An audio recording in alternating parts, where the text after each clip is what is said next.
कैथल पहुंचे पूर्व मुख्यमंत्री दुष्यंत चौटाला, कार्यकर्ताओं ने किया स्वागत। बहुत से कार्यकर्ताओं ने चौधरी देवीलाल को संघर्ष के समय छोड़ दिया था, परंतु चौधरी देवीलाल के कभी हौसले नहीं टूटे। कैथल पहुंचे पूर्व मुख्यमंत्री दुष्यंत चौटाला, कार्यकर्ताओं ने किया स्वागत। बहुत से कार्यकर्ताओं ने चौधरी देवीलाल को संघर्ष के समय छोड़ दिया था, परंतु चौधरी देवीलाल के कभी हौसले नहीं टूटे। कोई पार्टी छोड़ता है और कोई आता है, ये तो राजनीतिक जीवन का एक पहिया है। मंडियों में सरसों खरीद के लिए नायब सैनी ने अपने हैफेड के एजेंट बिठा दिए हैं और आड़तियों की जेब पर ताला लगाने का काम किया है। दुष्यंत चौटाला ने कहा कि मुझे बीजेपी के साथ काम करने का कोई दुख नहीं है, क्योंकि हमने प्रदेश को अच्छा शासन दिया है। जहां तक बात किसानों की आती है तो ये लोग ही हमें जिताने वाले हैं और यही हमें हराने वाले हैं। जो 400 सीटों की बात करते हैं, इनका 200 और 250 के बीच में पहुंचना मुश्किल हो जाएगा। हरियाणा के लोकसभा सीटों के प्रत्याशियों का निर्णय हो जाएगा। हम 10 की 10 सीटों पर चुनाव लड़ेंगे। कैथल में एक कार्यकर्ता से निजी मुलाकात करने के लिए पहुंचे हरियाणा के पूर्व उप मुख्यमंत्री दुष्यंत चौटाला, कार्यकर्ताओं ने किया उनका स्वागत। पत्रकारों से बात करते हुए उन्होंने पार्टी छोड़कर जाने वाले लोगों पर अपनी प्रतिक्रिया देते हुए कहा कि चौधरी देवीलाल ने संघर्ष सिखाया है। बहुत से ऐसे कार्यकर्ता थे जिन्होंने चौधरी देवीलाल को संघर्ष के समय छोड़ दिया था, परंतु चौधरी देवीलाल के कभी हौसले नहीं टूटे। उनके संघर्ष से हमने सीखा है, हमें कर्म करना चाहिए, फल की इच्छा नहीं करनी चाहिए। हमें संघर्ष करना चाहिए, मेहनत करनी चाहिए। जनता अपने आप हमें ताकत दे देगी। उन्होंने सन 1982 का जिक्र करते हुए कहा कि 82 में चौधरी भजनलाल पूरी मेजोरिटी लेकर भाग गए थे। 1984 में चौधरी देवीलाल को हार का सामना करना पड़ा। फिर 1987 में उसी जनमत के साथ ताकत लेकर वो आगे बढ़े। कोई पार्टी छोड़ता है और कोई आता है, ये तो राजनीतिक जीवन का एक पहिया है।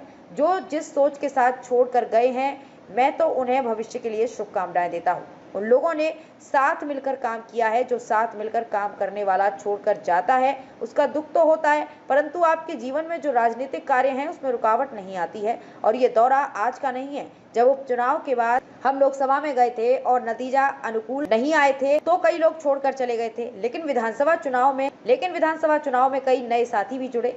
आज लोकसभा में कोई छोड़ेगा तो विधानसभा में और नए साथी जुड़ जाएंगे। ये तो राजनीति का पहिया है। आज के समय में पार्टी विचलित नहीं है और मजबूती के साथ काम कर रही है।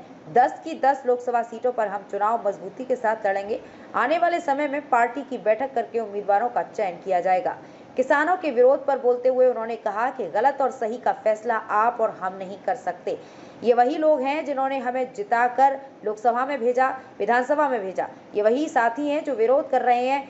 ये सब अपने हैं और अपने लोग ही विरोध करते हैं। आप इतिहास उठाकर देख लीजिए, विरोध कमजोर आदमी का नहीं होता है। हमने 4.5 साल में किसानों को सशक्त बनाया। अगर फिर भी उनके मन में कोई बात है तो वो लोग बात कर सकते हैं। बातचीत से ही चर्चाओं को विराम मिलता है। आज कोई बाहरी व्यक्ति मेरा विरोध नहीं कर रहा, अपने ही विरोध कर रहे हैं। चौधरी देवीलाल ने एक बार बहादुरगढ़ की टिकट गलत दे दी थी तो कार्यकर्ताओं ने उनके कुर्ते के बटन तक तोड़ दिए थे। विरोधों से राजनीतिक व्यक्ति भटक नहीं सकता। हमने किसानों के लिए जो बेहतर हो सकता था वो सब किया। उन्होंने मुख्यमंत्री नायब सैनी पर निशाना साधते हुए कहा कि मुझे दुख होता है कि जहां मंडी का आड़ती खूब सारी सरसों खरीद करता था, वहां नायब सैनी ने अपने हैफेड के एजेंट बिठा दिए हैं और आड़तियों की जेब पर ताला लगाने का काम किया है। और दूसरी तरफ किसान को 300 रुपए का कट नमी के साथ पर लगाया जा रहा है। ये नुकसान होता है राज में आवाज ना होने का। हमने 4 सालों में किसानों को किसी प्रकार की कोई दिक्कत नहीं आने दी है, परंतु आज के समय में सरकार के पास समय नहीं है जिन समस्याओं को सुनने का, समझने का और उनका हल निकालने का। दुष्यंत चौटाला ने कहा कि मुझे बीजेपी के साथ काम करने का कोई दुख नहीं है, क्योंकि हमने प्रदेश को अच्छा शासन दिया है, विकास के कार्य करवाए हैं। ठीक है जी। सर, आज समीकरण बदले, लोग मलाई खा के छोड़ के भाग रहे हैं। मैं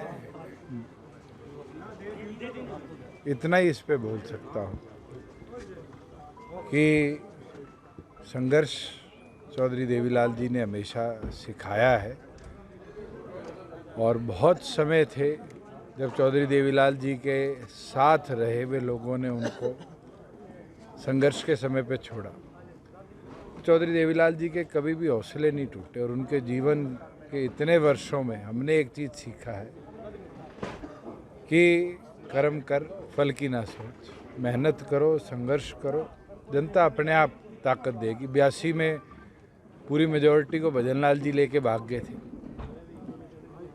84 के अंदर चौधरी देवीलाल जी को चुनाव हार का सामना करना पड़ा, पर 87 में उसी जनमत के साथ वो ताकत लेकर बढ़े। तो कोई छोड़ता है और कोई आता है, ये तो राजनीतिक जीवन का एक पहिया है। मैं तो जो जिस सोच के साथ गए हैं उनको आगे भविष्य की शुभकामनाएं दे सकता हूँ। हाँ, बिल्कुल उनने काम किया, हमारे साथ काम किया है, और कोई साथ काम करने वाला जाता है तो ज़रूर दुख भी होता है, मगर राजनीतिक जीवन के अंदर उससे आपके जो काम हैं, कार्य हैं, उनमें रुकावट नहीं आती। और ये दौर कोई आज का नहीं है। हम उपचुनाव के बाद जब लोकसभा में गए थे और लोकसभा के अंदर नतीजे अनुकूल नहीं आए, कई साथियों ने जब भी छोड़ा, विधानसभा में बहुत नए साथी जुड़े। आज लोकसभा में कोई छोड़ेगा, आगे विधानसभा में और जुड़ जाएंगे। ये तो पहिया है राजनीति का, मगर पार्टी ना विचलित है, पार्टी मजबूती के साथ काम कर रही है। 10 की 10 लोकसभा सीटों पर जनसंपर्क अभियान आगामी लोकसभा का चल रहा है, और मैं मानता हूँ आज से नवरात्रों का पावन पर्व शुरू हुआ है। आने वाले दिनों में पार्टी बैठक कर भी उम्मीदवारों की घोषणा करेगी। दुष्यंत जी, आपकी मदद ने कहा है कि किसानों से अगर कुछ ऐसा हुआ हो तो वो माफ़ी मांगते हैं। आपको भी कुछ ऐसा रिवाइज हुआ है कि? मैं आपको एक चीज़ बड़ा साफ कह सकता हूँ, गलत और सही का फैसला ना आपके सवाल कर सकते, ना मेरे जवाब कर सकते। ये वही साथी है जिनने मेरे को जिता के लोकसभा में भेजा, ये वही साथी है जिनने मेरे को विधानसभा में भेजा, ये वही साथी है जो विरोध कर रहे हैं।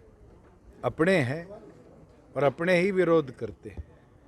दूसरी चीज़, जहाँ पर विरोध की बात है, एक चीज़ इतिहास उठाकर देख लेना, विरोध कमज़ोर का नहीं होता। देसी भाषा में कहते हैं ना, बोधे का विरोध नहीं होता, मजबूत का होता है, ठाडे का होता है। आज उनको ये एहसास हो रहा होगा कि कोई समय था, उस समय पे उनको ज़रूरत थी, राजनीतिक तौर पर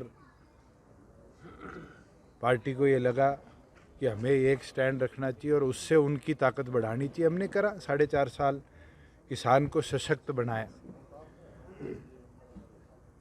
वहीं उन लोगों के मन में कोई बात है तो वो हमारे आगे रख सकते हैं। बातचीत से, चर्चाओं से इन चीज़ का अंत हो सकता है।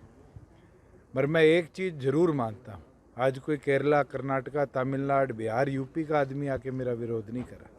हमारे अपने हैं, हमारे अपनों के तो इतिहास में एक समय ऐसा था, चौधरी देवीलाल जी ने बहादुरगढ़ की टिकट गलत दे दी थी और वर्करों ने उनका कुर्ता तक के बटन तोड़ दिए थे।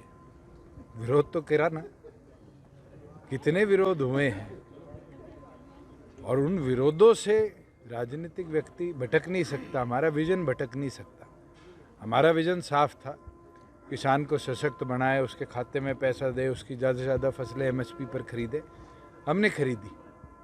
और आज मुझे दुख होता है देखकर कि जहां आड़ती गदागद सरसों खरीदा करता था, सैनी जी ने अपने कमीशन एजेंट हैफेड के बिठाकर आड़तियों की जेब पे भी ताला लगाने का काम किया। और वहीं मेरे को तो ये भी संज्ञान में आया है कि मॉइस्चर के नाम पे 300 रुपये का कट किसान को आज की सरकार लगा रही है।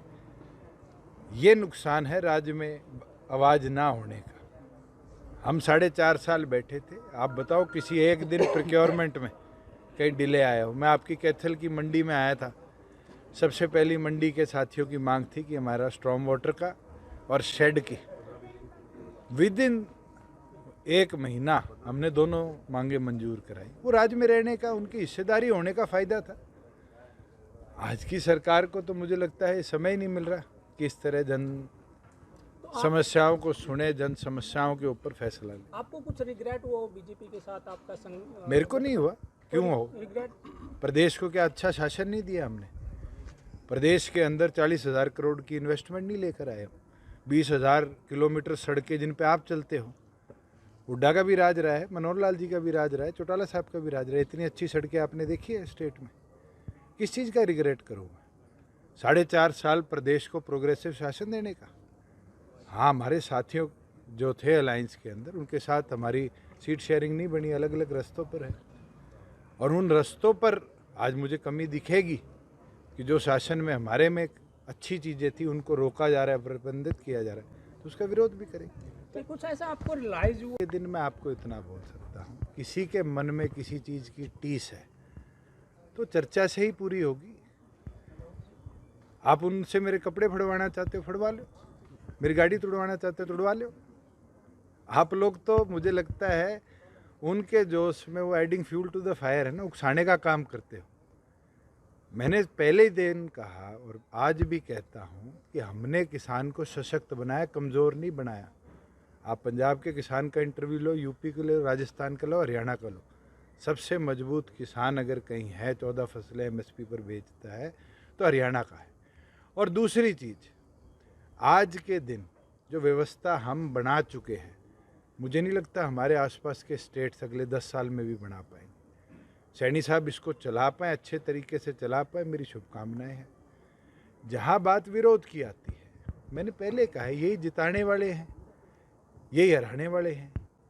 इनके मन में कोई बात है तो बात सुनेंगे भी और उस पर निष्कर्ष भी निकालेंगे। तो क्या इनविटेशन है फार्मर्स का, क्या ये बात आप ले आओ, कल सुबह ले आओ।